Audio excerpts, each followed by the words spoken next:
ভোর তখনও পুরোপুরি জাগেনি।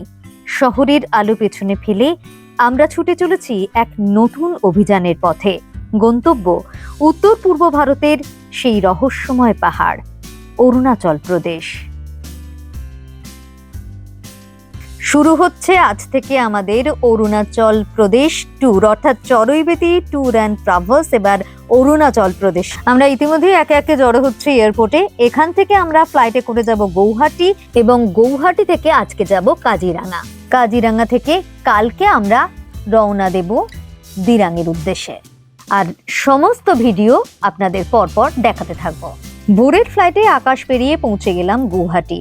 গৌহাটি এয়ারপোর্টটা ভীষণ সুন্দর করেছে এখন, কারণ এর আগে আমি 13 বছর আগে গৌহাটি গিয়েছিলাম, এতটা সুন্দর এয়ারপোর্ট ছিল না। এখান থেকেই আমরা ট্রাভেলারে করে রওনা দিলাম কাজিরাঙার উদ্দেশ্যে। বেশ দীর্ঘ পথ, মেঘ, পাহাড় আর অচেনা বাতাস যেন শুরুতেই বলে দিল এই সফর শুধু ভ্রমণ নয়, স্মৃতির এক নতুন অধ্যায়। গৌহাটিতে নেমেছি, নেমে এয়ারপোর্ট থেকে আমাদের ট্রাভেলার করে এলাম। এখন আমরা খাওয়া দাওয়া করব, একটু ব্রেকফাস্ট করব। অনেক সকালবেলা বেরিয়েছি।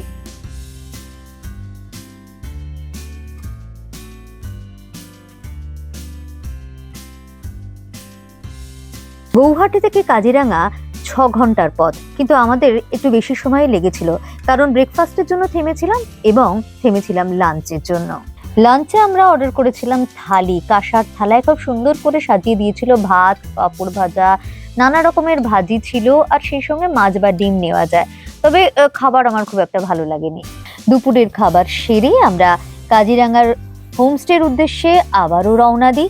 যেমনটা বলছিলাম যে অনেকটা পথ, আমাদের পৌঁছতে পৌঁছতে প্রায় 6টা বেজে গিয়েছিল, তখন হালকা সন্ধে হয়ে আসছে। এরপরে আমরা একেবারে কাজিরাঙার হোমস্টেতে পৌঁছে যাই। অপরূপ সুন্দর ছিল এই হোমস্টে।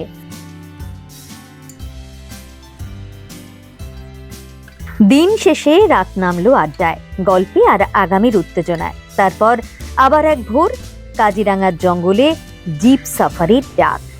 ঘাসে ঢাকা বিস্তীর্ণ প্রান্তর, কুয়াশা ভেজা পথ, আর হঠাৎই সামনে বন্যতার রাজা নয়, কিন্তু জঙ্গলের গর্ব, এক শৃঙ্গ গন্ডার। এত কাছ থেকে তাকে দেখার অনুভূতি ভাষায় ধরা কঠিন। কাজিরাঙার জঙ্গলের ভিতরেই ছিল একটা মিউজিয়াম। সেই মিউজিয়ামে অনেক কিছু দেখার এবং কেনার রয়েছে। সেই সব দেখে কিছু কিনে তারপরে আমরা কাজিরাঙার যে হোমস্টে সেখানে ফিরে আসি। লাঞ্চ সেরে এবার শুরু পাহাড়ের পথে যাত্রা দিরাঙের উদ্দেশ্যে। সমতল ধীরে ধীরে হারিয়ে যাচ্ছে, রাস্তা উঠছে পাহাড়ের কোলে, আর আমাদের সফরও ঢুকে পড়ছে এক নতুন গল্পে। এখানে আপনাদের কয়েকটা কথা জানিয়ে রাখি। আমরা গিয়েছিলাম মে মাসের 10 তারিখ এবং আমরা ফিরে এসেছিলাম 17 তারিখ, অর্থাৎ 8 দিনের আমাদের এই সফর ছিল। অনেকেই প্রশ্ন করেন যে মে মাসটা অরুণাচল প্রদেশে কেমন। আমার এই ভিডিওগুলোতে পরপর যে সমস্ত পর্ব আসবে সেগুলো আপনাদের একটু দেখতে হবে, তাহলে আপনারা বুঝতে পারবেন যে অরুণাচল সফরের জন্য মে মাসটা কতটা গুরুত্বপূর্ণ।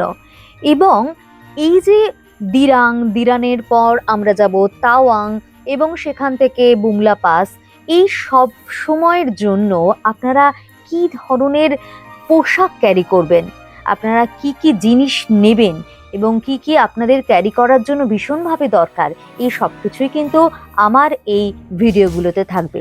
আর এই সমস্ত এপিসোডগুলো দেখার জন্য আপনাকে অবশ্যই চড়ুইবেতি ট্যুর অ্যান্ড ট্রাভেলসের ইউটিউব চ্যানেলকে অবশ্যই লাইক করতে হবে, সাবস্ক্রাইব করতে হবে তার আগে, এবং ভালো কি মন্দ যাই লাগুক না কেন কমেন্টস করতে হবে। আজকের মতো টাটা, দেখা হচ্ছে আবার পরবর্তী পর্বে।